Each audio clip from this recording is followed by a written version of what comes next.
Morning.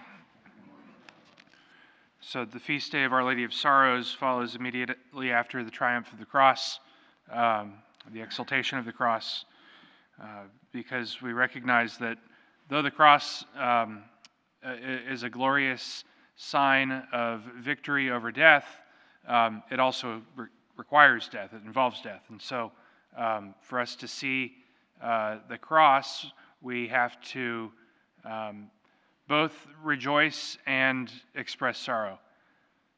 We express sorrow at the death of Christ, right? And in life we express sorrow at death, but also we rejoice in the glory of the resurrection. So the Feast of Our Lady of Sorrows is this opportunity for us to recognize Our Lady in her own sorrow and her own passion, where she unites her sufferings to Christ. The prophet Simeon foretold that her heart would be pierced, that she would experience the pain, that she would experience the loss of the death of her son. Mothers aren't supposed to witness the death of their sons. Parents aren't supposed to witness the death of their children. When they do, it's very tragic. When they do, it's an opportunity for great sadness, great loss. But also we recognize that in death, being united in death to Christ, we may be also united to Him in His resurrection. And so this feast day is a feast day that calls us to that sorrowful mourning that we experience in death, because no matter how we try to say it, no matter how we try to say that from death comes good, from death comes life, right? From the crucifix comes the resurrection. It doesn't take away the pain. It doesn't take away the hurt. It doesn't take away the suffering. And I think, unfortunately, in our modern world, that's something that people try to get away from. They don't want to talk about the pain and the suffering that comes with death. We go, and this is even within the Catholic Church, we go from the word funeral to celebration of life. Right? We want to have a celebration of life. We want to talk about the person. We don't want to think about death. We don't want to think about mourning. We don't want to think about our own pain. We don't want to think about our own suffering. But we want to just only focus on positive, only focus on the good.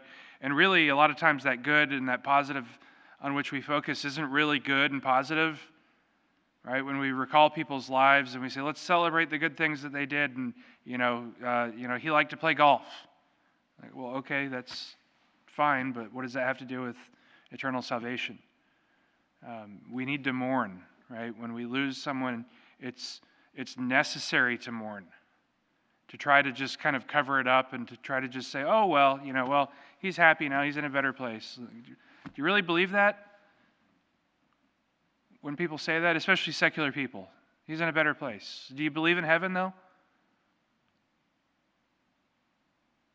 And so we unite our mourning, we unite our sorrow to that of Our Lady. And we recognize that, yes, though we can hope, though we can pray, though we can be hopeful of the resurrection, still we need to mourn. We need to be sad. We need to cry, right? We need to weep, just as Jesus wept at the tomb of his friend Lazarus.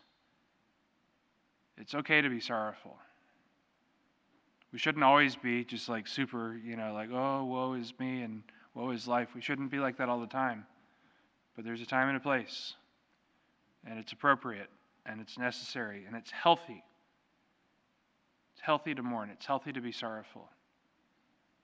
The Blessed Mother knew the plan, right? She knew, okay, well, maybe she didn't know exactly, but she knew he's the Messiah, he's the Savior. He's not really dead, or he's dead, but he's not going to be dead forever because he's God. And something's going to happen. But yet she mourned anyway. She was sorrowful anyway. And so in our own lives, we have to be sorrowful. We have to mourn. So on this Feast of Our Lady of Sorrows, let us ask for Our Lady's intercession that we may be united to her, we may be united to Christ's humanity, and that we may recognize that sorrowful emotion is something that is necessary, but always remember the hope of the resurrection.